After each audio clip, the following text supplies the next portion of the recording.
Eh bien salut tout le monde, c'est Pantiminax et je vous retrouve pour une nouvelle vidéo. Je vous propose dans cette vidéo d'apprendre React par la pratique en créant un système de transfert de fichiers. Du coup l'objectif c'est de créer un site qui va vous permettre d'uploader un fichier, d'obtenir un lien avec un code unique. On va pouvoir le partager à des personnes et ils vont pouvoir du coup télécharger le fichier grâce au lien. On va pouvoir aussi avoir un système de connexion qui va nous permettre de récupérer la liste des fichiers que l'on a envoyés, l'historique. Tout ceci sera hébergé du coup sur une application donc, Firebase, avec une base de données Firebase. Et du coup, ce que l'on va faire déjà, c'est vous présenter. Alors je vais vous présenter l'application qui est juste ici devant vos yeux. On va pouvoir utiliser, importer un document. Alors par exemple le petit éléphant PHP là. Je vais cliquer sur obtenir un lien. Bon alors, la barre de chargement, comme j'ai la fibre et que là mon document est très petit, elle arrive directement à 100%. Mais sinon elle est synchronisée par rapport à l'upload qui est en cours. C'est tout bon, le fichier est envoyé avec succès, et là on nous met le petit identifiant unique. Je peux cliquer dessus. Je me retrouve du coup sur le fichier, vous voyez le lien avec le code. Si j'enlève le X, une erreur s'est produite parce que le fichier n'existe pas. Je clique sur télécharger. Alors là, comme je ne suis pas connecté, c'est bien écrit partagé par un utilisateur anonyme. Tac, téléchargement en cours. Et je me retrouve avec le fichier téléchargé. On a la possibilité du coup de se connecter. Alors je vais me connecter avec celui-ci. Et on voit qu'il y a l'onglet fichier à envoyer qui apparaît. Tac. Et ici, je retrouve la liste de mes fichiers que j'ai déjà envoyés. Je clique dessus, partagé par Pantiminax, et j'ai mon fichier symfony.png ici. Donc là, le code, c'est celui-ci. Je peux aller dans l'onglet fichier. Et en fait, il s'agit ici d'une formulaire de recherche qui nous permet de rechercher voilà, un fichier, de se rendre directement sur le lien. Alors par contre, si je mets ceci, voilà, il nous faut 7 caractères minimum, pardon. Je clique sur rechercher, aucun résultat. C'est avec un autre identifiant puisque ce fichier n'existe pas. Voilà, donc ce que je vous propose, c'est bien de commencer à se créer votre compte sur Firebase. Donc une fois que vous êtes connecté avec Firebase, alors vous vous connectez avec votre compte Google, il vous faudra créer un projet. Alors d'ailleurs, je vais en ajouter un. Alors là, ça va être Simple Transfer, par exemple. Continuer. Activer Google Analytics, je peux en avoir besoin, moi, comme c'est un projet qui ne sera pas publié ouvertement. On crée donc le projet et on va avoir besoin de récupérer certaines clés en fait pour permettre de vous identifier à travers notre application. En parallèle, dans le dossier de votre choix, on va pouvoir bien créer une application. Alors moi, dans cette vidéo, j'utilise Vue.js pour créer mon application React avec PNPM et non pas NPM pour que ce soit très rapide. Donc j'utilise la commande PNPM create vite. On va nous dire quoi? Ça charge, ok. Ah ok, d'accord. Project name, big project, ok, j'avais pas vu ça. Alors on va choisir ensuite React. Moi j'utilise TypeScript. Et voilà. cd vite project pnpm install. Ensuite on va pouvoir lancer, donc pour vérifier que tout est bien fonctionné, pnpm run dev. Et vous voyez, voilà. On a notre projet qui est déjà disponible. Et voilà. Là, il y a le compteur de base. Grâce à Vue.js. Ok, ça c'est fini. On a du coup le projet Simple Transfer. Parfait. Bon, ça c'est bien. Ce qu'on va faire, c'est déjà installer tous les packages dont on a besoin. PNPM, alors on va utiliser Bootstrap, comme à mon habitude. Donc, PNPM install React-Bootstrap, et SASS pour pouvoir compiler les fichiers CSS. On va avoir besoin Ah, il nous faut aussi installer d'ailleurs, comme il nous le dit ici, popper.js/core. On va installer React DOM. Alors, React DOM, non, il doit être plutôt déjà dedans. On vérifie. Open folder. Alors là, je suis dans le projet. Voilà. Si je regarde dans package.js, React DOM, oui, voilà, il est forcément compilé avec React. React Router DOM pour pouvoir installer donc le système de routing. Ensuite, on va installer Firebase et @firebase utile pour avoir une fonction UUID Firebase / utile. Et enfin, deux packages qui vont nous permettre de générer. Alors, l'un va nous permettre de générer des identifiants uniques pour générer un identifiant pour notre fichier. Il s'appelle NanoID. Et SweetAlert2. Donc, j'ai déjà fait une vidéo d'ailleurs pour présenter ce package. C'est les petites fenêtres là, qui s'affichent. Par exemple, quand je fais ça. Voilà. C'est ce package qui nous permet de créer ceci. Donc là, on est bon. On doit avoir toutes nos dépendances plus ou moins installées. Très bien. Ok. Donc avant de commencer, sachez que vous pourrez retrouver le code source de l'application directement sur GitHub, pardon, dans le lien de la description. Et vous pourrez du coup cloner le code et télécharger et tester si ça ne fonctionne pas chez vous correctement. Bon, du coup, la première chose que l'on va faire, c'est nettoyer l'application. Alors, pour débugger correctement, pour voir les modifications en temps réel, on va lancer du coup le projet, npm run dev, ou npm run dev, hein, selon ce que vous utilisez. Du coup, nous, on va partir d'une base scène. Alors, dans src, on a plusieurs choses. Alors, index.css, on va le supprimer. On supprime ici dans main.tsx. Dans app, donc app.css, on va tout supprimer. Et on va utiliser la directive @import. Alors, d'ailleurs, on va le transformer en fichier SCSS. Import node modules /bootstrap /scss /bootstrap. J'ai pas eu l'autocomplétion. Node modules bootstrap SCSS et on devrait bien voir ce qu'il faut. Ok. Ok. Normalement c'est tout bon. On va l'importer dans app.tsx. Voilà, on le laisse ici, on utilise app.css comme ceci. Hop. Ok. Ça, on s'en fiche. On va juste laisser les deux divs. Voilà. On n'a pas besoin de useState, du logo, voilà, comme ceci. Ok, on a une page vierge. Désormais, on va essayer du coup d'utiliser, alors à la place de notre div, container, qui vient de React Bootstrap, et ensuite call xl égale span 2.6 offset 2.3, donc pour centrer notre application. Là on vérifie dans notre body container call, ok, on a bien le style qui doit être injecté. Test. Ok, c'est bon, on est bien ici. Ok, donc là c'est parfait. Ce que l'on va faire, c'est créer un dossier components. Et dans ce dossier, on va créer un component navbar. Donc ça va contenir tout le code eh bien, de la navbar, tout simplement. Navbar.tsx.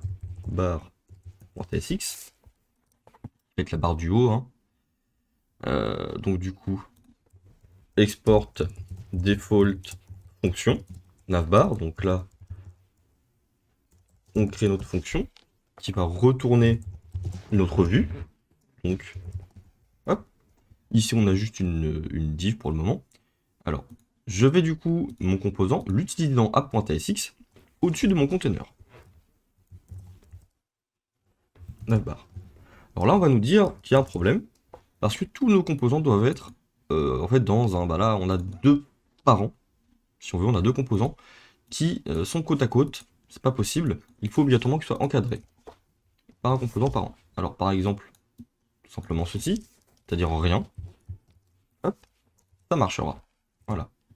Donc là, je vais avoir ma navbar qui va être ici, tout simplement ma div. Hein, si j'y rajoute une classe navbar, on a bien la navbar qui apparaît là. Donc nous, ce que l'on va utiliser, c'est la navbar propre à Bootstrap. Donc, on va d'ailleurs modifier son nom, puisque elle s'appelle navbar dans la librairie. Importe navbar as react navbar. Et du coup, nous, on va utiliser ceci. Voilà. Voilà, on a notre navbar, vous voyez, qui est ici. Qui a été créé. Bon, avec rien dedans, puisque on n'a pas encore mis de code. On va importer le container. Il nous faut utiliser React Navbar.brand pour pouvoir donner un petit titre. Tac. Simple transfer, le nom de l'application, qui apparaît ici. Très très, très bien. Alors, on peut toujours lui donner un href ou pas. On pourrait très bien lui mettre un lien, par exemple slash, pour dire qu'on revient à la page d'accueil.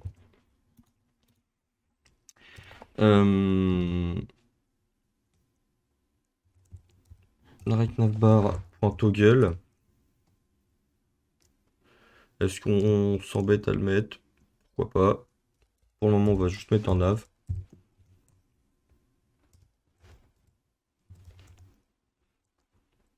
Class name. Non, d'ailleurs, je ne l'ai pas importé. Pardon. Tac, donc là, c'est ici que l'on va avoir nos boutons. Avec une marge end en automatique, qui sera pour le bouton se connecter, déconnecter, qui sera tout à droite. On va utiliser link, donc là, qui provient de React Router DOM. Alors, il veut pas me l'importer. Non. Importe link from React Router DOM. C'est les doubles guillemets. Ok. Donc là, j'ai mon link. Tout. Et donc là, il faut dire vers quoi on pointe. On utilise vraiment le routeur. Alors pour l'instant, le routeur d'ailleurs, on n'a pas encore créé la route. Forcément, ça va poser problème. La classe, c'est quoi qui... Ouais. Class name égale navlink. Peut-être que si j'utilise ceci... Non, ok, donc on va aller créer notre route. Dans notre app.tsx, alors, on va créer un fichier spécial. Bon, là, on va tout simplement définir les routes ici. Donc, on utilise un parent routes. Et pour chaque route, du coup, on crée un nœud route, le chemin d'accès et l'élément que l'on va rendre. Bon, pour le moment, voilà, par exemple. Ok. Ok, donc là, j'ai dû me planter quelque part. Use href. Alors, forcément, on va entourer tout ceci du coup d'un browser router avec la version 6 de React Router DOM. Voilà, c'est pour ça, les routes n'étaient pas enregistrées forcément. Il nous manquait l'encadrement d'un browser router pour que Navbar puisse accéder aux routes définies dans le composant app.tsx. Ok. Donc là, on a ma route. On va définir déjà toutes les routes. On va en avoir 4. Slash files, slash files, slash 2.id et slash sent. Donc on va ici les fichiers que l'utilisateur a envoyés. Ici c'est la route ou bah, tout simplement d'une consultation d'un fichier. Et là c'est la route pour rechercher un fichier. Du coup ici dans notre navbar, on va pouvoir définir les autres liens. Tac. On a ici du coup accueil, fichier et fichier envoyé. Alors on verra que cette route ici sera conditionnée à ce qu'un utilisateur est connecté ou non. Tout à l'heure, pour qu'on n'a pas mis encore en place le système de connexion. Slash send. Voilà. Voilà, on a notre petit menu. Vous voyez que si par exemple on met une div avec ici files et là sent, on devrait voir, voilà, files sent, que tout se passe bien. Donc pour avoir directement tous nos composants de définis, on va tous les créer et mettre le code où il faut dans notre routeur. Donc on va créer un component home.tsx avec export default fonction home. Voilà, on utilise que des functional components ici. Return tac, entre parenthèses, et là pour le moment, comme ceci. Voilà, on va copier ceci, on va l'appliquer à un component que je vais appeler request file, qui sera le component de recherche, en fait, de fichiers, par son identifiant. Un component file sent.tsx. Alors je vais un peu zoomer d'ailleurs la totalité, voilà, pour que vous voyez bien. File sent. Voilà, ici ce sera le composant qui définit les fichiers envoyés. Et le composant file, qui est donc le formulaire d'upload, qui est la consultation du fichier. Ok.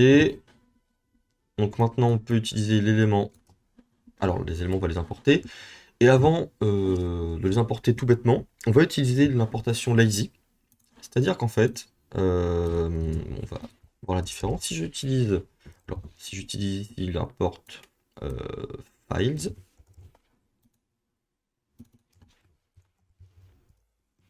Voilà. Home. Par contre, on n'a pas mis comme ça. Home. File. Mince. Comme ceci. Voilà. Alors là, si on regarde dans le source de navigateur, le navigateur il a téléchargé le composant home et file, alors que je suis uniquement sur le composant home. Le fait d'utiliser l'importation lazy va nous permettre de télécharger le composant file uniquement si l'utilisateur se rend sur la route files. Donc ça va être très intéressant.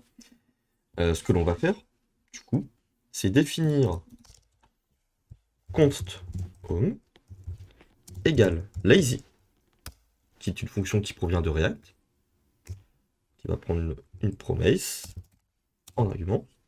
Voilà. Import. Et là, on utilise ./component /home. Ok. Alors, il faut parler de faire tout ceci entre parenthèses. On va faire de même pour file. Ok. Ça, je vais juste le mettre là. Voilà. Home, il est ici. Alors là, on devrait avoir des erreurs. Comme on va avoir sûrement des opérations asynchrones, il faut que l'on entoure tout ceci de suspense. Permettre d'effectuer une transition avant le chargement du composant. Et du coup, de ne pas se trouver avec ces erreurs ici d'input synchronous. Sauvegarde. Ok. Donc là, je suis sur la page d'accueil. Donc, ce qui va permettre, dans une application qui est lourde, d'avoir un réel gain de performance, lors du premier chargement notamment. Bon, là, ça va pas vraiment se voir. Et donc, si je clique sur Fichier,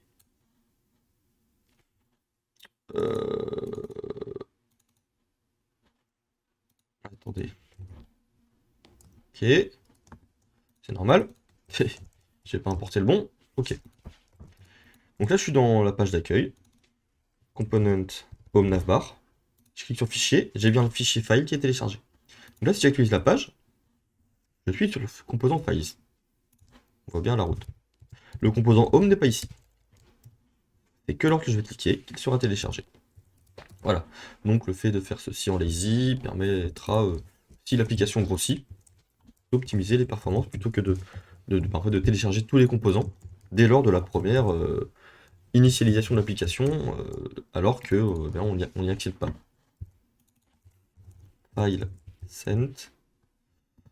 Voilà. Donc là, request file.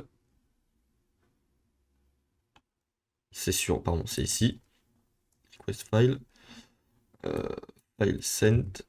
Ça va être sur le dernier.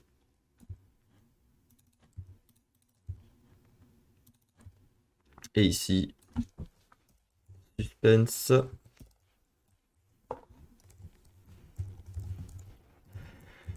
Ok, donc voilà ce que ça donne. Donc là, si on regarde nos components, on a juste home, on a request file, on a file sent, et voilà. Ils sont téléchargés uniquement à la volée. Et si jamais on retourne dessus, hein, ils ne sont pas retéléchargés une nouvelle fois, puisqu'ils sont déjà téléchargés par le navigateur. Il sait très bien ce qu'il a sous le coude, on va dire. Bon, maintenant, on va mettre en place Firebase. Alors, ce que je vous propose de faire, c'est créer un dossier services. Alors, bon, on n'aura que le service Firebase, mais c'est pas bien gênant. Donc, on va créer le service firebase.tsx et un fichier config.json. Donc, dans le fichier config.json, hein, on aura la configuration de Firebase. Donc là, ça va être une classe Firebase service. Voilà, on va définir plusieurs fonctions et propriétés juste après.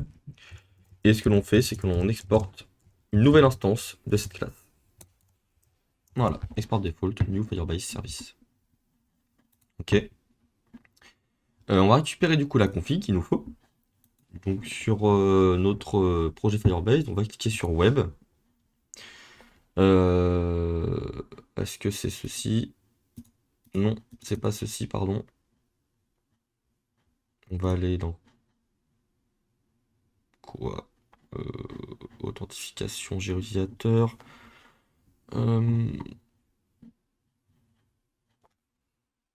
Authentication, déjà il nous faudra créer ça de toute façon. Commencer. Là, ça va être pour créer une authentification auprès de Google. Ah, vous voyez, on peut utiliser énormément de choses. Google. Activer.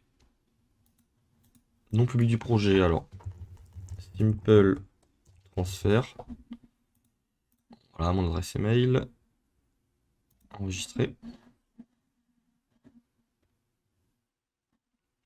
Ça devrait sauvegarder du coup au sein de Google. Ok, c'est fait.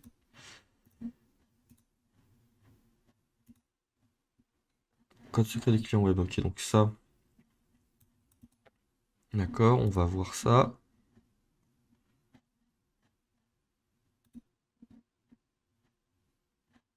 Domaine autorisé.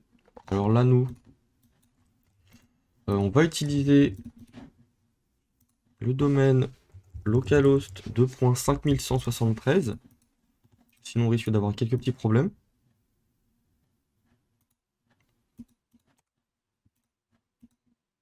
Est-ce que... Non, c'est bon, localhost, ça fonctionne. C'était pour Simple Transfer, effectivement.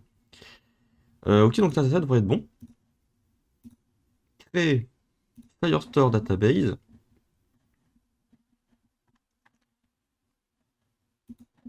Donc nous, on va démarrer en mode de test. Donc là, ça va être une base de données en temps réel.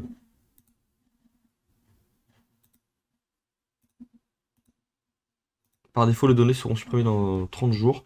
Alors, mode production, mode test, bon, il y aura juste à supprimer le timestamp dans la base de données. Europe.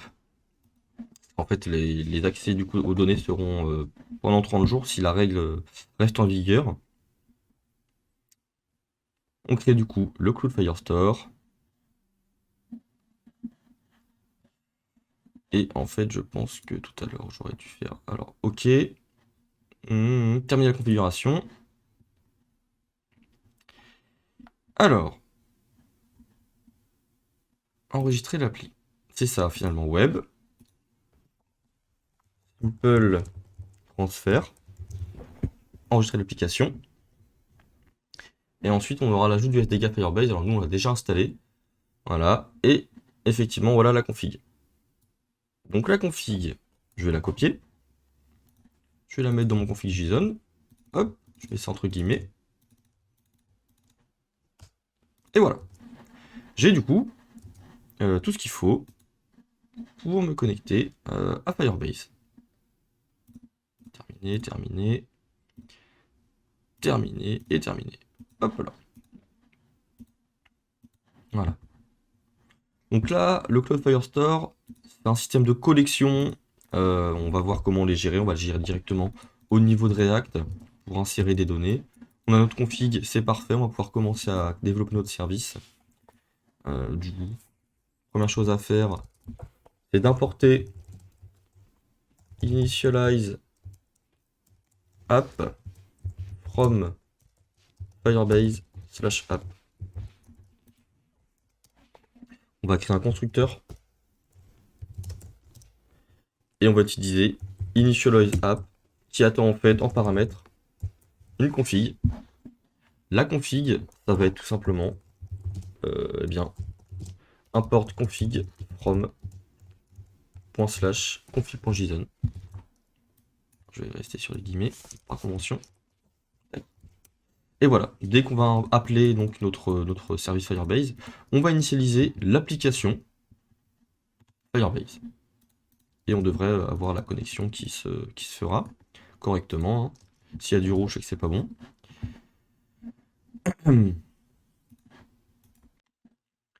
Donc du coup, on va créer des propriétés pour avoir accès à tout ce qui va nous servir durant notre application. On va créer une propriété auth qui sera de type auth. Donc 2 points auth. Alors là, il faut importer tout ceci depuis Firebase auth. Import auth. Alors des fois, j'ai pas tout le temps l'autocomplétion. Voilà, Firebase auth. Je vais peut-être relancer mon VS Code, on sait jamais. Ok. Du coup, ici, this.auth égale getAuth. Et voilà. GetAuth, hein, qui est une fonction qui provient de Firebase /auth, qui nous permet de récupérer les systèmes d'authentification que l'on a configurés depuis l'application Firebase. This.auth.useDeviceLanguage. Quand on ouvre la fenêtre de connexion Google, comme ça, ce sera automatiquement traduit dans la langue du device de l'utilisateur. On va créer une propriété que l'on appelle Firestore, qui va nous permettre d'accéder à notre base de données. Alors même plutôt, alors là, on a oui, effectivement notre Firestore database, et on va créer aussi un storage pour stocker les images que l'on va uploader sur notre application. Voilà. Donc Firestore qui est de type Firestore, sans S majuscule, forcément qui n'est pas ajouté, slash store, c'est quoi slash Firestore. Hop, voilà. Et donc de même, un this.firestore égale getFirestore. C'est tout bête, hein, c'est comme ça que fonctionne Firebase. Du coup, on peut utiliser aussi une propriété qu'on va appeler Files Collection, qui va être une collection référence. Et on va utiliser File Data, alors qui est un type que l'on va créer spécialement pour ça. Export type File Data égale, c'est un objet, id2.string. Donc là, on définit en fait la connexion. La collection comment dire, le schéma de la base de données en fait que l'on va faire. Alors là, de la table en fait des files, des fichiers. ID, original file name, unique file name, qui est de type string, et le user ID. String. Alors, comme ça, string ou nul. Voilà. Le user ID peut être soit une chaîne de caractères, soit nul s'il a été créé par un utilisateur anonyme. Ok, alors, file collection, this.fileCollection, c'est égal à la fonction collection que l'on importe toujours de Firebase / Firebase Store. Il nous faut passer en paramètre le Firestore en fait. Le chemin de la collection, donc en fait c'est une collection qui va s'appeler Files. Et il nous faut convertir cette collection du coup dans ce type là. Donc on va utiliser l'opérateur, enfin le keyword as, collection référence de file data. Comme ça on a l'autocomplétion qui sera correcte lorsque l'on l'utilisera. On va utiliser aussi une propriété Google Host Provider, pardon, de type Google Host Provider. Et donc, this.Google Host Provider égale new Google Host Provider, tout simplement. Voilà, donc ça va créer un provider en fonction de la configuration que l'on a définie dans Firebase. On va créer une propriété storage. Firebase storage. Alors là, pareil, il nous faut l'importer. Alors d'ailleurs, je l'ai mal écrit. Storage. Et donc, import Firebase storage from Firebase / storage. Ok. This.storage égale get storage. Encore une fois.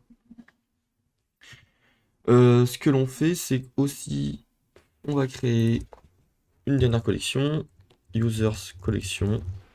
On va stocker nos utilisateurs dans la base de données, à quelques informations de user data. Pareil, qui va être un type export type user data. Du coup, display name, string, et son identifiant unique, qui est une propriété qu'on appelle UID. Égal. Très bien. Et donc, on va faire la même chose ici, en bas.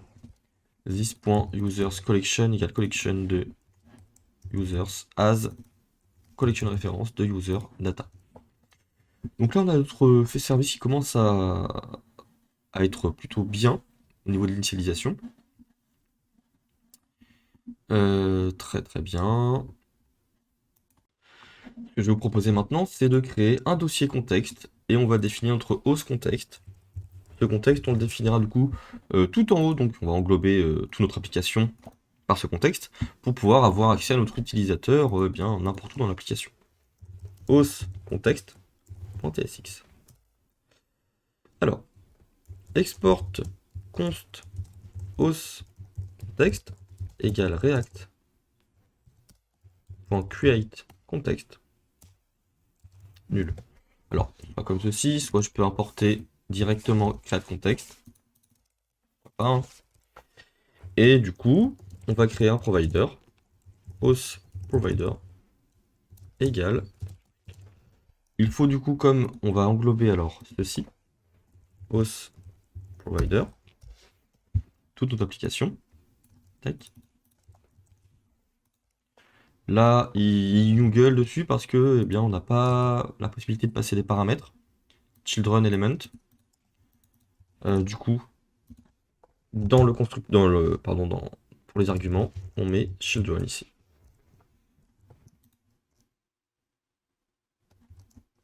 Voilà. Ensuite, return simplement notre host contexte.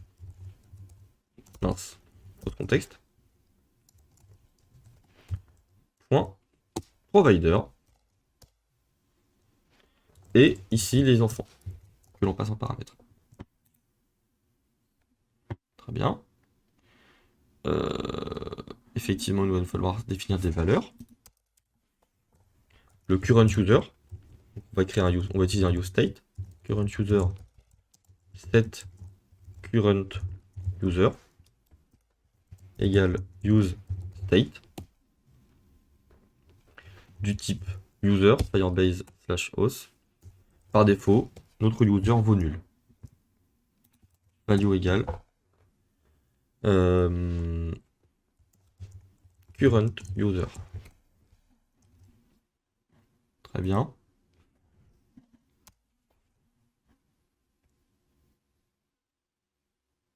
Ok, bon, ça c'est pas gênant, je pense parce qu'on a des règles dans le tsconfig qui sont un peu trop strictes. Si je retire le strict, voilà, ça devrait aller mieux au niveau du développement. Const. Ensuite, on va utiliser la propriété isLoaded, set isLoaded. Bien savoir quand notre authentification a fini de charger. Type boolean false. Alors, boolean comme ceci, boolean avec un minuscule, une minuscule. Et on return isLoaded. Ok. Donc là, on a notre contexte. Notre application. Et bien ici, ok.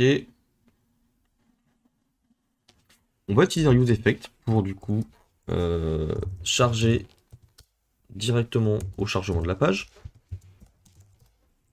Chaque render même. Ce qui va dépendre de notre current user.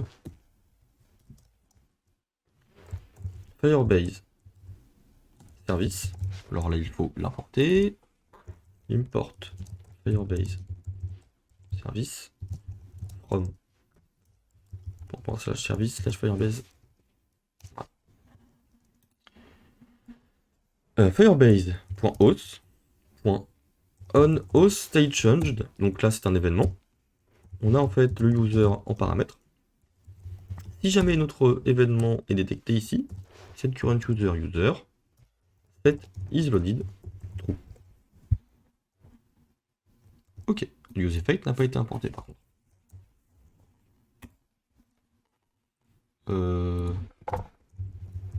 useEffect. Voilà. Ok. Tac. Ok, on est bon. Donc là, bah forcément, donc là, si on écoute cet événement-là, bon bah il n'y a pas eu de changement, donc forcément, il ne se passe rien. Il nous faut développer les boutons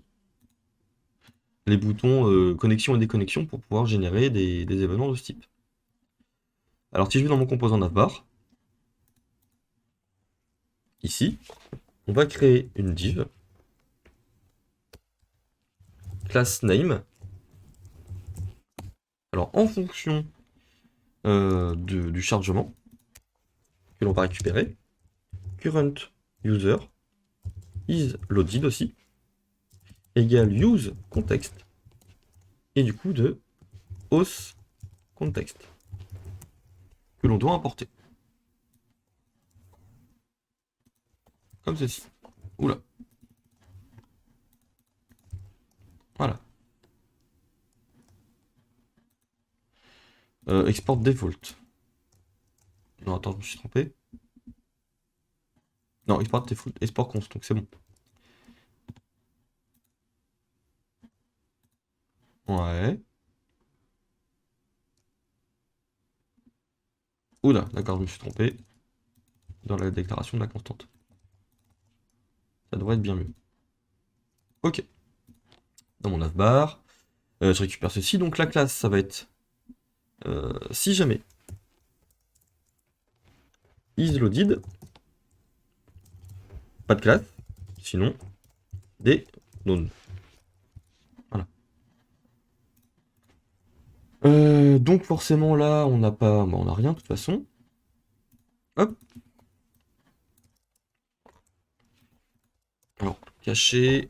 Et si jamais notre current user est défini, donc avec l'opérateur ternaire, alors on va créer un button variant outline danger se déconnecter.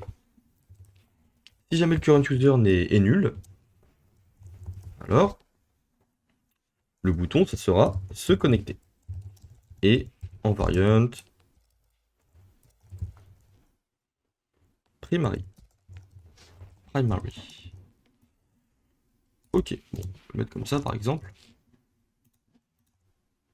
Très bien, donc là vous voyez qu'au début c'était un peu invisible. Et ensuite, on a le bouton se connecter qui apparaît.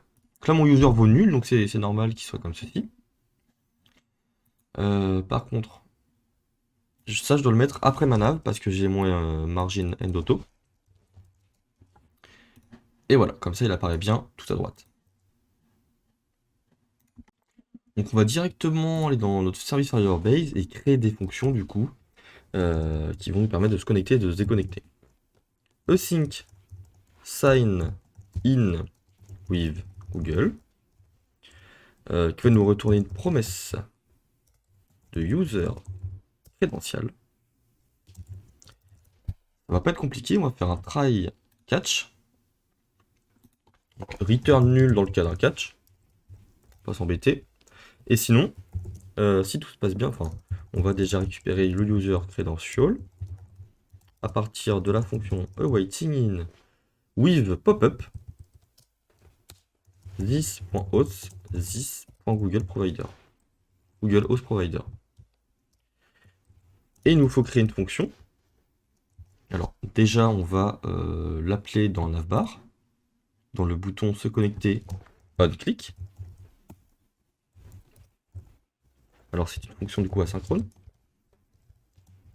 Await Firebase service qu'il nous faut importer. D'ailleurs, import alors Firebase. Je l'ai appelé où moi déjà? Dans mon host contexte. Tac. Voilà. Firebase service. Sign in with Google. Hop, se connecter. On arrive bien sur une pop-up de connexion. Donc là, une fois que l'on va être récupéré les user credentials, il nous faut ajouter un user. Alors là, on va créer une fonction, toujours asynchrone, add user. En paramètre, on prend un user, donc de type user qui vient de le namespace firebase /host. Donc là, tu nous retournes, c'est rien, donc promesse void. On va utiliser la fonction setDoc, qui nous permet de créer un nouveau document dans la base de données de Firebase. Il nous faut dire appeler la fonction doc, qui prend en paramètre la collection dans laquelle on va ajouter notre user, user.uid, qui va être l'id, va être le chemin d'accès au fichier que l'on va créer là, à l'élément. Donc on utilise user.uid, uid2.user.uid, displayname 2.user.displayname. Donc si vous vous souvenez bien, on utilise ici ce que l'on a défini comme type userData. On attend du coup await this.addUser user credential. Alors on va voir point user. On va retourner donc sur Firebase, dans Firebase Database, Firestore Database, pardon. On va cliquer sur se connecter. Cliquer sur cette adresse mail là par exemple. Ok, on est bien connecté. Si j'actualise, on a bien ma collection users, l'unique ID qui est ici, display name, UID. Voilà, on a bien réussi à se connecter, à insérer en base de données tout ce qu'il nous faut. Bon, maintenant pour se déconnecter, c'est pas compliqué, c'est facile. On va créer une fonction await sign out. Pareil, qui nous retourne une promesse de void. Et là, on utilise simplement la fonction sign out. Firebase house, the, de notre objet the.house. Je clique sur se déconnecter. Alors, peut-être que j'actualise. Ah bah oui, il faut peut-être lier quand même le bouton. Alors, on click, tac, point, sign out. Voilà. On va le mettre ici pour avoir. Ah non. Bon, pas grave, c'est parce que mon écran est trop petit. Enfin, voilà, se déconnecter. Ok, ça c'est bon. C'est tout bon. On va conditionner l'affichage du fichier envoyé hein, quand même. Dans notre navbar. pour que cela s'affiche, hop, on va ouvrir les accolades. On va utiliser l'opérateur end. Donc il faut que notre current user ne soit pas nul pour que l'on puisse avoir ce lien. Vous voyez là, il a disparu. Se connecter. Next. Et une fois qu'on est connecté, on a bien accès au lien. Parfait. Bon, maintenant c'est sympa, mais on va passer au vif du sujet. Dans notre composant home, du coup, on va commencer par le template. Ce sera une carte que l'on va mettre ici. Card header ensuite. On va appeler ça du coup envoyer un fichier. Donc là on est tout simplement sur du Bootstrap classique, card body. Dedans on va créer une forme. Alors que on va utiliser noValidate. On verra tout à l'heure pourquoi. Form.control class name mb3 type file required.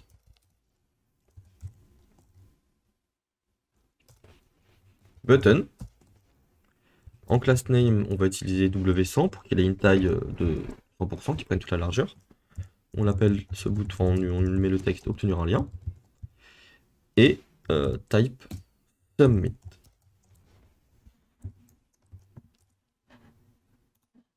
Il est là, notre petit, voilà, petit bouton. Ok. D'ailleurs, dans notre container, hop, peut-être pouvoir lui mettre une classe genre MB ou MT, T5. Hein. Voilà, c'est un petit peu plus bas. Ok. Donc là, on a tout simplement la structure. Il va nous falloir forcément coder eh bien, le fait d'uploader un fichier. Alors, ce que l'on va faire déjà, c'est plusieurs useState, file, set file, pour obtenir notre fichier, useState de file. Voilà, là c'est un objet file hein, qui est propre à JavaScript. Interface. On va créer une fonction const handle file change, qui va être une fonction qui va nous servir à, eh bien, à prendre en compte les modifications. J'ai mis des parenthèses là. Prendre en compte les modifications lorsque l'on change le fichier de notre input. Donc sur notre contrôle ici, onChange, on va y mettre la fonction handleFileChange. Donc en paramètre, en fait, on a un événement, un change event, et on prend en paramètre, enfin, c'est un change event, pardon, d'un input element. Ok, c'est mieux. Pour du coup récupérer le fichier, on récupère les files qui viennent de e.target.files pour faire un console.log de files pour voir ce qui se passe. Petit élément. Si j'upload mon petit éléphant, file list, il est bien ici. On s'assure premièrement que nul, donc qu'on n'a pas un objet nul, voilà, files, et que la taille ne soit pas égale à 0. Sinon, hop, on arrête tout, on fait rien. Donc là, ce que l'on va faire, c'est récupérer la taille en mégabytes de notre fichier. Alors là, j'avais récupéré sur internet, donc c'est pas compliqué. Il faut juste faire une division. Parce que là, on a la taille en octets, il me semble. C'est ça. Donc on divise par le nombre d'octets là pour obtenir les mégabytes. Et avec une chiffre de 2 chiffres après la virgule, pardon. Nous, ce que l'on va définir ici, c'est une constante. Alors je vais la nommer comme ça. Max file size in megabyte. On va dire que l'on n'accepte pas les fichiers qui sont supérieurs à 10 mégas. Donc si jamais if file size in MB supérieur ou égal à max file size, on va utiliser la bibliothèque swal, toute alerte, et on va du coup afficher une erreur. icône de point, erreur. HTML, deux points. Le fichier est trop gros. Entre parenthèses, alors j'utilise par contre l'interpolation de chaîne. Et là, on va dire que on prend en paramètre, donc on prend la variable file size in MB. On va créer une ligne. Taille maximale, deux points. Et là, du coup, max file size in MB. MB. Point. Title. Une erreur est survenue. Et donc de même, là, on va utiliser un return. Pas passer à la suite. Et sinon, à la fin, si tout s'est bien passé, cette file de files. Mince. De files. De 0. Là, on va dire qu'on va mettre 0. Et on va regarder ce qui se passe quand je plante mon éléphant là. Voilà, une erreur survenue, le fichier est trop gros, 0.19. Alors 0.19 MB. Voilà, taille maximale, 0 MB. Bon bah là du coup, on remet à 10, mais ça a l'air de fonctionner. Quand je change, voilà, ça se passe bien. Nickel. Donc là, forcément, ce qu'il nous faut faire, eh bien, c'est créer une fonction pour handler la soumission du formulaire. Handle submit.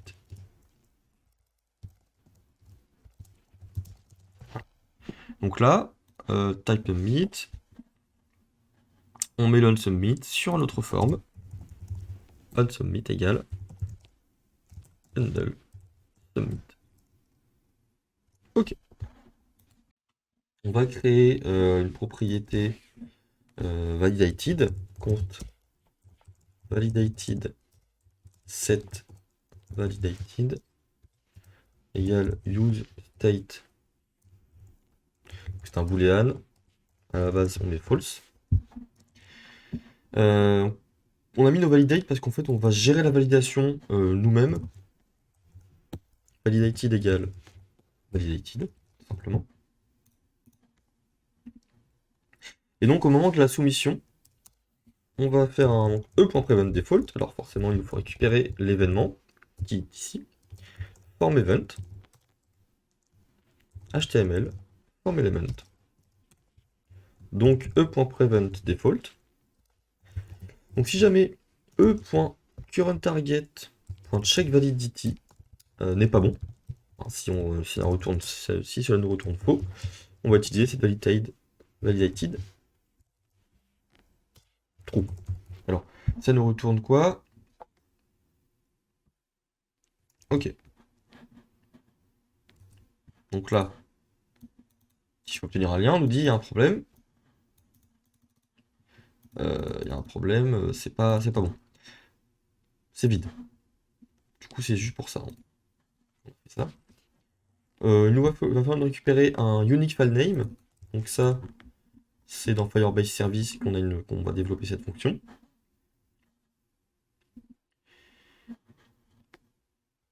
Tac. Alors, get unique file name. File .file. Return.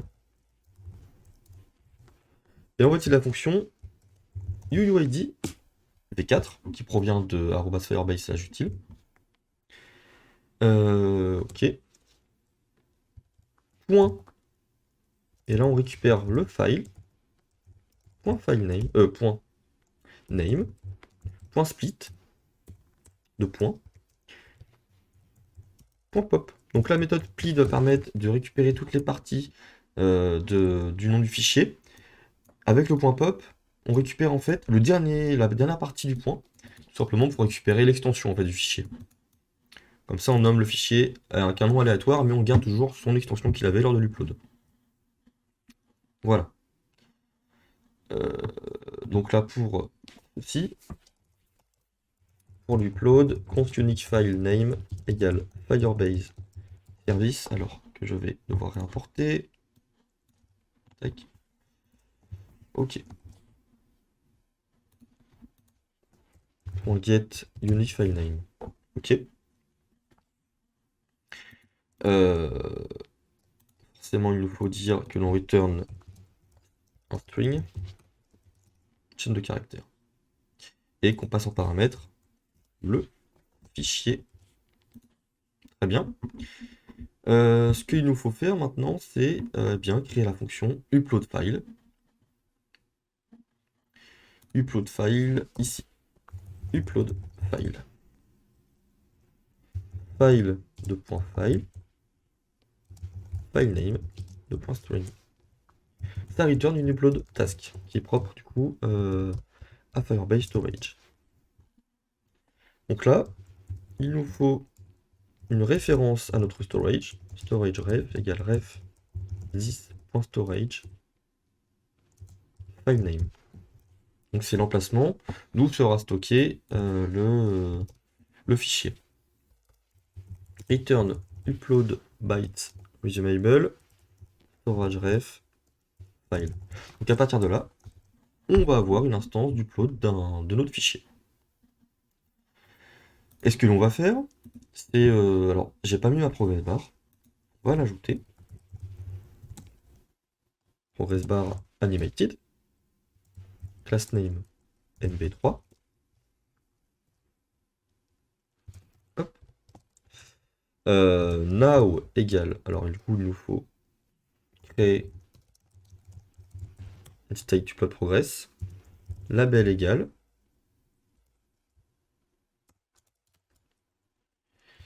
Et là, on va passer du coup... Mince. Upload progress. Pour ça. On va définir ceci, du coup ici, const upload progress, set upload progress, égale use state, donc là ça va être un number qui commence à 0. Ok.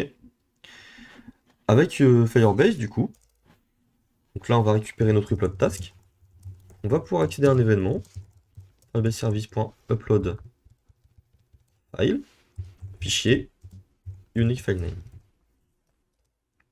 Ce que l'on fait, c'est que l'on va dire, depuis notre upload task, on state changed. On a en fait là, on récupère un snapshot. Là, je vais utiliser cette upload progress.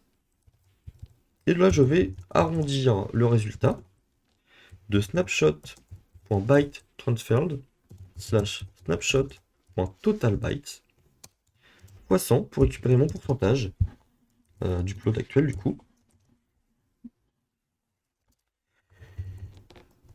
Et là, il nous faut créer la fonction addFile pour pouvoir ajouter le fichier dans notre base de données et non pas dans le système de fichiers uniquement.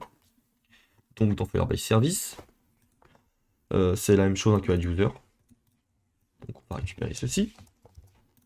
Add file. Sauf que là, je passe en paramètre original file name .string et unique file name de .string. Donc là, j'ai récupéré une fonction depuis du coup nanoID, custom alphabet. On passe toutes les lettres de A jusqu'à Z et on dit que on veut générer en fait un identifiant sur 8 caractères pour récupérer l'ID du coup du fichier. Donc là, on va définir this.filesCollection. L'ID va être du coup le point d'entrée de notre fichier. Il faut du coup placer l'ID ici, ID. Ensuite, original file name. Ensuite, unique file name. Et enfin, user ID. Si jamais on a un user dans thishost.currentUser, on donne en paramètre du coup this.host.currentUser.id, .uid pardon. Sinon, nul. Voilà. Maintenant, dans notre home, await Firebase service .add file original. Alors, le original file name, ça va être bien file.name, si je ne m'abuse. Et unique file name. Maintenant, on réinitialise le formulaire. Ça fait nul. Alors là, il faut rendre la fonction asynchrone. Ok. Alors, on va pouvoir lancer ceci. Je pose mon éléphant, obtenir un lien. Très bien. On a eu des requêtes qui sont effectuées. Si j'actualise, on a bien mon lien qui s'était créé avec les différents ID, original file name, unique file name. Dans mon storage, je dispose bien de mon image. C'est parfait. Par contre, ici, on voit que le formulaire n'a pas été réinitialisé malgré le fait que j'ai défini mon file à nul. On va faire ceci grâce à un input ref. Donc, form control ici, je vais créer une ref égale. Alors, forcément, il faut que j'aille définir en state. Const file input ref set file input ref. Et donc, use state de HTML input element. Ah. Ici, du coup, en ref, eh bien, on a juste à utiliser cette file input ref. On a directement l'affectation de la ref ici. Et en fait, là, je récupère file input ref, .value, et j'y affecte nul. On va pouvoir définir, du coup, afficher à l'utilisateur une belle petite fenêtre. Alors, donc, ici, on va créer ahref égale /files/id.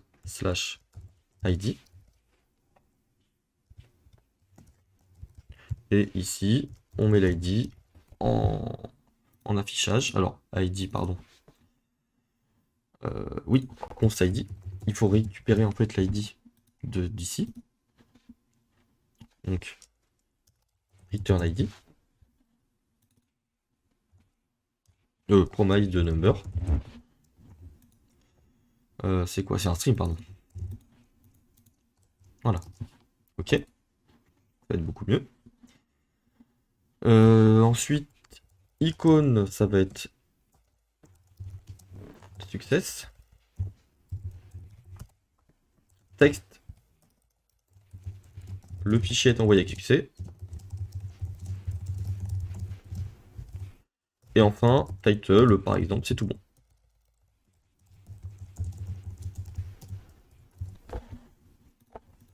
On va pouvoir actualiser, uploader ceci, obtenir un lien. C'est tout bon, le fichier est envoyé avec succès. Il est ici. On a un autre identifiant unique. Et du coup, mon formulaire, on n'a pas vu, mais c'était bien réinitialisé. Et bien maintenant, on va s'occuper de la partie du coup pour bien afficher le fichier à l'utilisateur. Alors on va récupérer un ID dans notre base de données. Alors par exemple celui-ci. Et donc /file/ hop, donc là forcément on n'a rien. On va créer le template alors en se rendant dans file.tsx. Ok. Alors là, on va premièrement définir notre hook que l'on va créer dans le dossier hooks. Alors, hooks, on va créer un hooks qui va s'appeler usefile.tsx. On va créer premièrement le type useFileData. Alors, en majuscule. On va retourner un boolean qui va nous dire s'il y a eu une erreur ou pas. Le fichier, le type FileData. Loading. Indiquer que c'est en train de charger. Metadata, qui va être de type full metadata, qui provient de Firebase Storage. Les metadata associés au fichier. Et Owner provient de Document Data, donc le créateur du fichier. Export const useFile, string.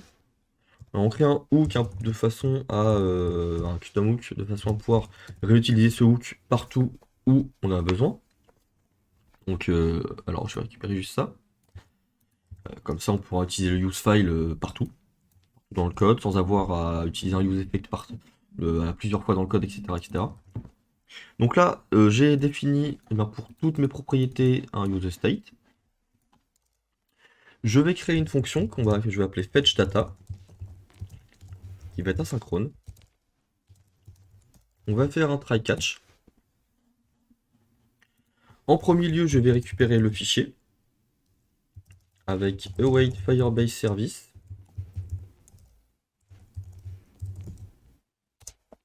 Ah, par contre, j'ai importé quoi là?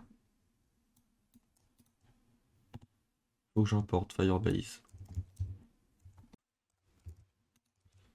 Ok. Donc Firebase service. Point. Et là, on va utiliser une fonction get single file que l'on va créer directement. Du coup, async get single file en passant en paramètre un ID.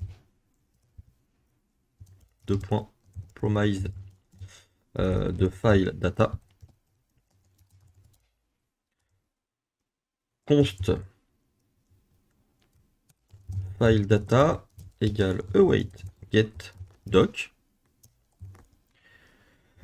On utilise la fonction doc. On utilise this.filesCollection et on passe l'id en paramètre. Return file data. .data. Tout simplement. Donc là on a notre fichier. Pardon. On passe en paramètre id. Une fois que l'on a ça, on utilise un setFile. Ensuite, si jamais le fichier a un user ID, alors là on va récupérer la owner, await Firebase service, .get single user, et on passe file.userid. Du coup, on crée une fonction, async. Alors, ça va être la même chose, hein, donc on va pouvoir copier. Ici, on passe en paramètre, on écrit user. Ici, ça va être user data. Tourne user data.data. Et on passe tout simplement la collection. Et on return un user data. User data. Ok. Très bien, donc on fait ça comme ça. Si jamais on a une erreur, on va utiliser cette erreur. Mince. Cette erreur à true. On va utiliser le bloc finally pour utiliser le set loading et le passer à false. Cette fonction-là, on va l'appeler dans un useEffect. Fetch data. Pas de prérequis, pas de dependency. Et on return eh bien, un objet avec toutes nos propriétés.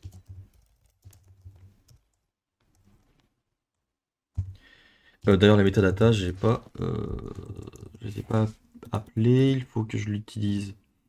Par exemple, on va faire comme ça. Tac. Voilà. Set metadata. Await get metadata. Ref. Alors, j'ai pas réussi en fait à utiliser get metadata depuis mon service. Donc, je suis obligé de le faire comme ça. Get storage. File.unique file name. Donc là, on récupère les métadonnées qui sont dans le storage. En fait, ceci. Hop. Ça devrait pas être trop mal. File data, il a toutefois dû être importé. Voilà. On a notre hook ici.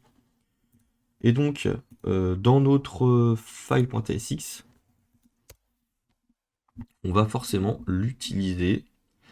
Alors, on va déjà utiliser les paramètres en fait de l'URL avec le hook useParams. On vient de React Router DOM. Et on récupère du coup toute la panoplie d'objets d'ici, comme ceci. Hop, égale use file. Et on passe en paramètre l'ID. On devrait avoir quelque chose ici, notamment au niveau. Voilà, on a plein de requêtes Firebase, donc ça devrait fonctionner, il n'y a pas d'erreur. Ce que l'on va faire, du coup, c'est forcément définir le template. Donc si jamais on a une erreur, on va faire ça comme ça. Si jamais on a une erreur, alors alerte. Passe une alerte. Variante égale danger. Une erreur. C'est produit. Après, on pourrait pousser la chose plus loin en fonction des types d'erreurs qu'on reçoit, mettre un message différent. Ça pourrait être possible. Je crois qu'il faut passer ça plutôt comme ça.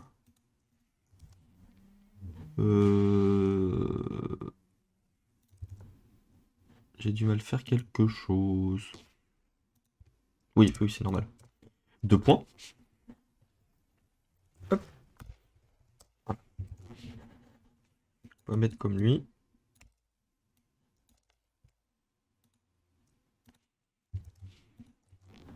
Toujours le parseur qui décode un peu. Expression expected, c'est normal. Il nous faut du coup une card qu'il faut importer. Card.body.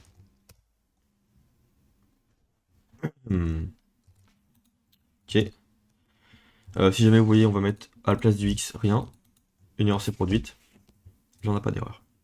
Et donc, par défaut, on va mettre un spinner qui charge. Pan. Quoique ça sert un peu à rien, il me semble. Animation border. Donc le rôle, on va le passer quand même. Status. Voilà, comme ceci. Sur mon spinner, non, ici du coup sur ma carte, effectivement, deflex justify content center. On pourrait aussi le faire un component dédié au spinner, ça pourrait être sympathique. Donc là en fait s'il est en train de charger, on fait ça. Et sinon, là, on définit une autre carte. Ok. Donc là ça charge. Ensuite ça ne charge plus, mais forcément on n'a pas mis de carte body donc c'est très moche. Card.body. Card.title. Ici, on va définir du coup file .original file name avec un point d'interrogation au cas où le file est nul. Et normalement, ça ne devrait pas être le cas. Ensuite, un bouton. Du coup, télécharger avec une classe name. Oula. MB3. Le bouton, forcément, je ne l'ai pas importé. Ok. Ok, impeccable. Card, class name, text center. Voilà. On va définir un card footer. Partagé par. Et là, si jamais on a un owner,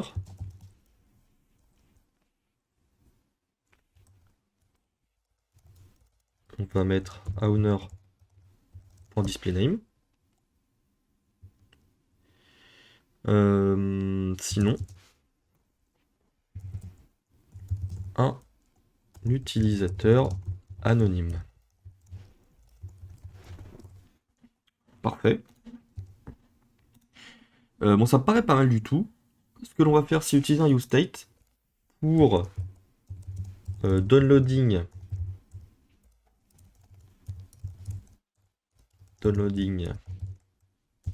set downloading égale useState qui est un boolean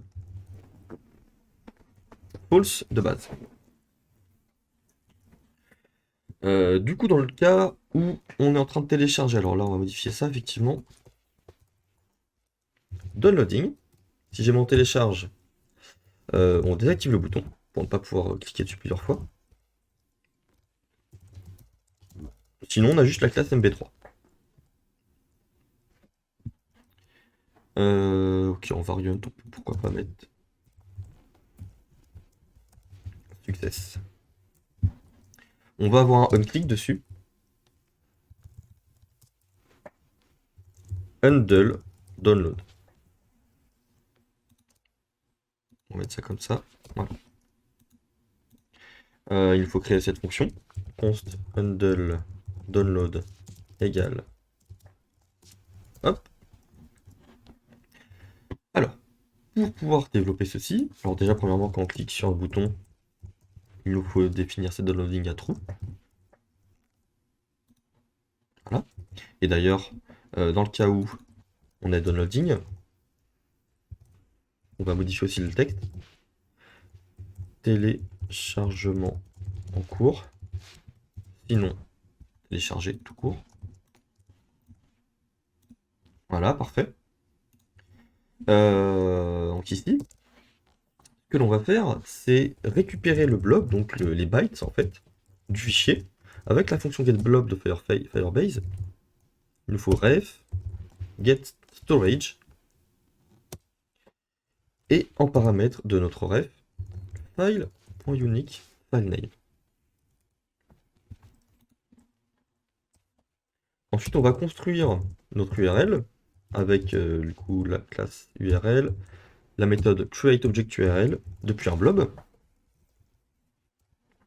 Il nous faut la méthode asynchrone. Cette URL, on va la créer du coup dans un encore, dans une encre. Const a égale document.create element. A. Le href, c'est égal à l'URL qu'on a défini au-dessus. A.download, c'est pour définir en fait le nom du fichier. Du coup, il faut que ça devienne file.original filename. Il faut l'append donc dans le body. Voilà, donc c'est pour notre encre. Et ensuite, eh bien, il va falloir cliquer dessus. Donc ça, tout ça part de JS, hein, c'est transparent pour l'utilisateur. Ensuite, on remove pour éviter des fuites de mémoire, etc. Cette encre. De même, irl.revoke object.url pour dire qu'il n'existe plus. Et enfin, cette downloading false. Donc là, on crée, en fait, on récupère le blob, donc tous les bytes depuis Firebase, grâce à cette fonction. On va créer en fait un objet qui va permettre de simuler un lien de téléchargement avec notre lien ici. On clique dessus et on supprime tout. Téléchargement en cours. Effectivement. Là, il faut configurer en fait quelque chose depuis la console Firebase, puisqu'on est bloqué par l'origine. Donc du coup, pour pouvoir contourner cette politique corse, on peut configurer son bucket directement via le CLI de Google. Donc si on va sur Google Cloud Storage dans la documentation, je pourrais vous mettre le lien dans la description.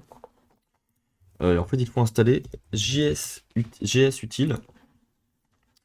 Donc vous pouvez installer sur Windows par exemple via la commande PowerShell ici. copier-coller dans le terminal, ou avec Linux, il va y avoir plusieurs possibilités aussi. Ensuite, une fois installé, ça peut prendre un certain temps, vous aurez accès à la commande gs-util.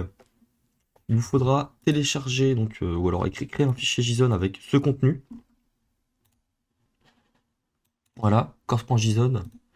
Moi donc je l'ai mis ici, vous pouvez le retrouver sur GitHub. Et lancer la commande gs-util-course, set course.json, et suivi de l'URL de votre bucket qui se situe dans l'onglet storage, ici, en haut à gauche. Copier ceci et l'appliquer. Une fois appliqué, le téléchargement se passe à merveille. Donc et bien voilà pour le téléchargement. Ça marche nickel. Ce que l'on peut faire maintenant, c'est la fonction pour récupérer les fichiers envoyés par l'utilisateur courant. Alors, on va aller dans File Sent. Et du coup, ce que l'on va faire, c'est créer une card. Voilà. Card.header. Fichier envoyé. Et une liste groupe. On va faire class name. Liste groupe flush. Ok. On va créer un autre hooks, custom hooks. Use files sent by current user. Voilà. Donc là, c'est un hook qui va nous permettre. Alors, je vais copier ça. Voilà. Permettre de récupérer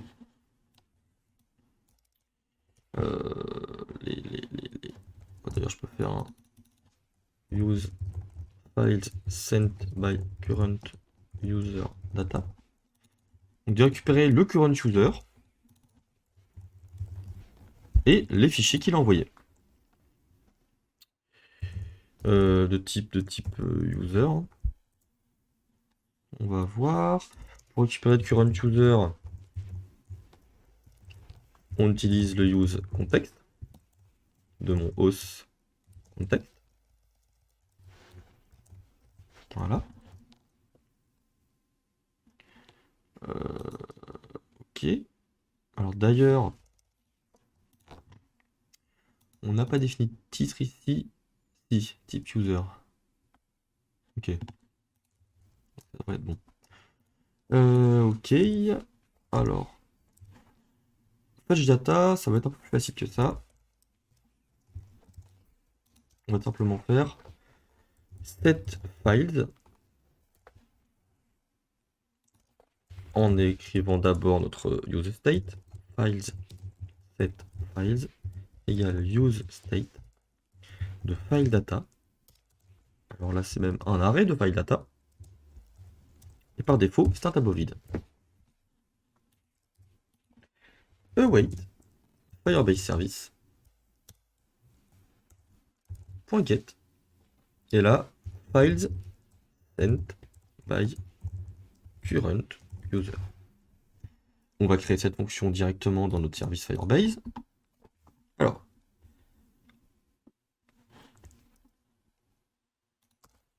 async get files sent by current user.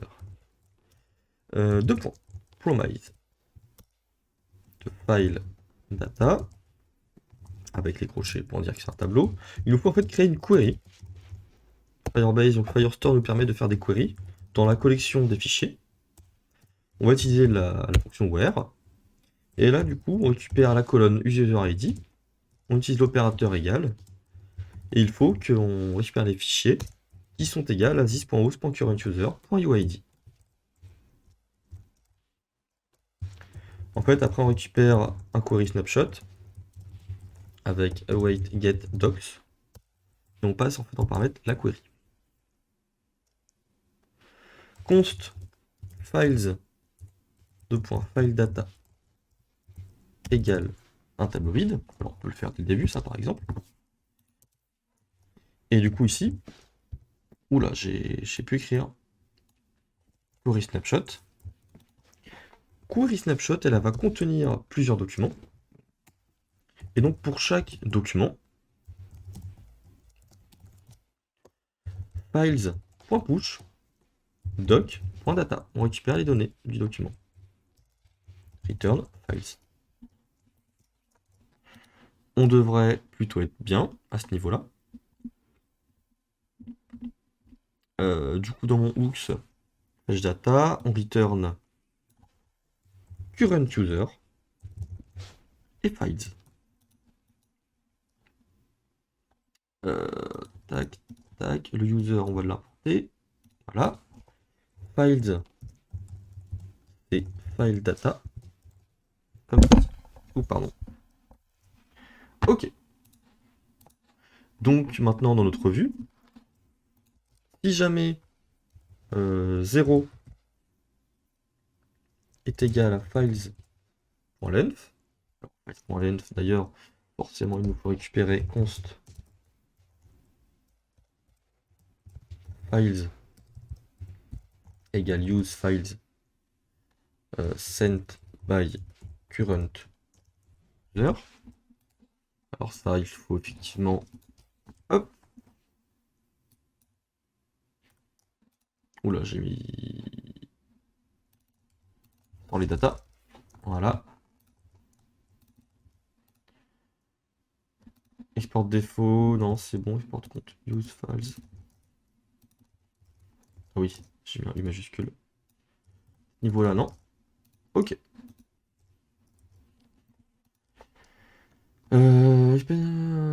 Ok, alors là, on n'a pas besoin d'ID du tout, c'est automatique.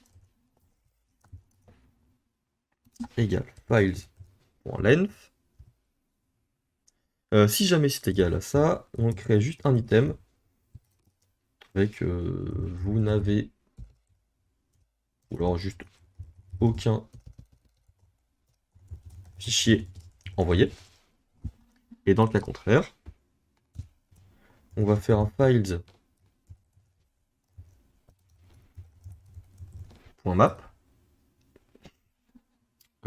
Par contre, pourquoi je suis comme ça là? C'est bon, c'est comme ça. Files.map. Doc key. J'ai dû me tromper sérieusement là, non?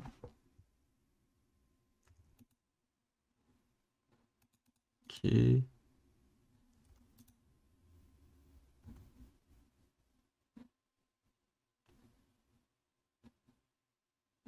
Peut-être qu'il ne faut pas le typer. Non. Bon, on va voir. Return list group item action pour avoir le hover key on click. Donc key égale navigate.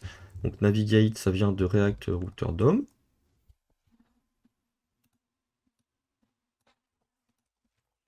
Const navigate égale use navigate. Et donc, on veut rediriger l'utilisateur vers doc.id. On a juste un souci. Alors, qu'est-ce qui se passe? J'ai dû me gourer sérieusement à un endroit.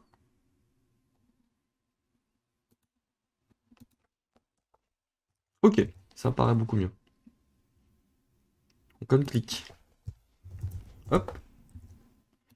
Et à l'intérieur ici, doc.original file name.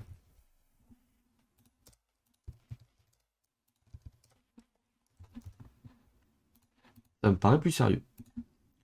Aucun fichier envoyé. Ok. On va essayer de se reconnecter.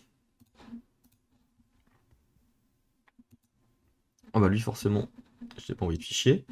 Mais est-ce qu'on a une erreur? On n'a pas, on va essayer d'envoyer un fichier. Très bien. Fichier envoyé. Et quand on clique dessus. Ah, forcément.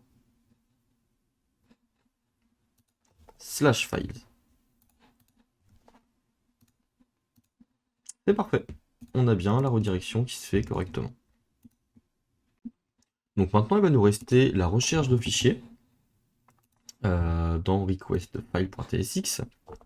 Ça va pas être compliqué non plus. On va pouvoir... Alors, j'aurais vraiment dû faire un composant réutilisable en place pour les cartes, mais bon, c'est pas grave, c'est une erreur. Card.header, rechercher un fichier, toujours le body,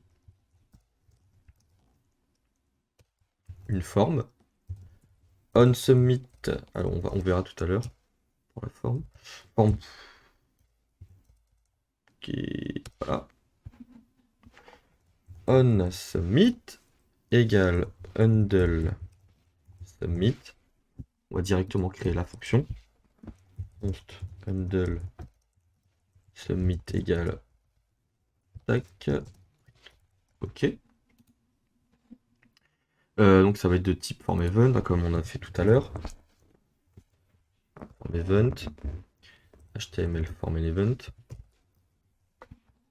Et on lui met un joli e.prevent default. Ok. Dans notre forme, on aura du coup un form control. Comme ceci. Alors, class name mp3, type texte. On va lui définir directement le state avec du coup set file id. Oula. File id set file id égale use state string chaîne de caractères. On va utiliser le hook navigate pour pouvoir permettre la navigation entre les pages.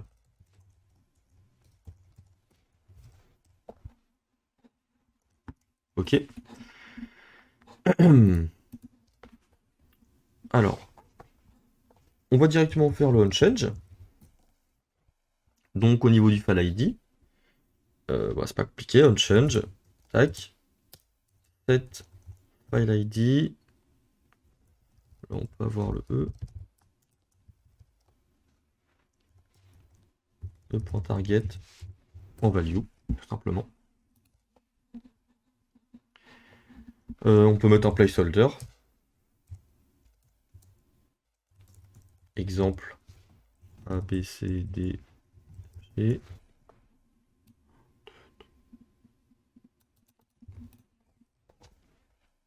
Max égale 8. Faut pas dépasser les 8 caractères. Et d'ailleurs en min-length et max-length, il nous faut la même chose. Et le champ est obligatoire. Voilà. Donc là, on est comme ça. Le form control, il nous faut un petit button. Class name. Alors le button, il faut l'importer. W100. Type submit. Rechercher. Du coup, dans l'undle submit, on est bon. Const file égale await Firebase service. L'importer comme ça. On va l'appeler Firebase service. .get single file. Et là, eh bien, on passe simplement le file ID. Il nous faut rendre la méthode async. Donc si jamais undefined n'est pas égal à file, et on a pas trouvé, on a bien trouvé un fichier. Du coup, bah là, on va naviguer vers la route correspondante. Oula. Slash files slash file.id. Dans le cas contraire, on va alerter l'utilisateur avec une modale icône question title aucun résultat et en texte s'il vous plaît veuillez réessayer avec un autre identifiant. On n'oublie pas du coup de définir set file ID à vide pour réinitialiser l'input. Et donc si on fait abcd machin, aucun résultat. On va aller dans fichier envoyé, on va cliquer là-dessus. Ok. J'ai pas fait de return, c'est normal. Voilà. Fichier envoyé, fichier recherche, et hop, on est directement ici.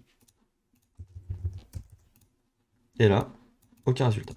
Très bien. Bah, ça m'a l'air pas du tout... pas mal du tout, tout ça.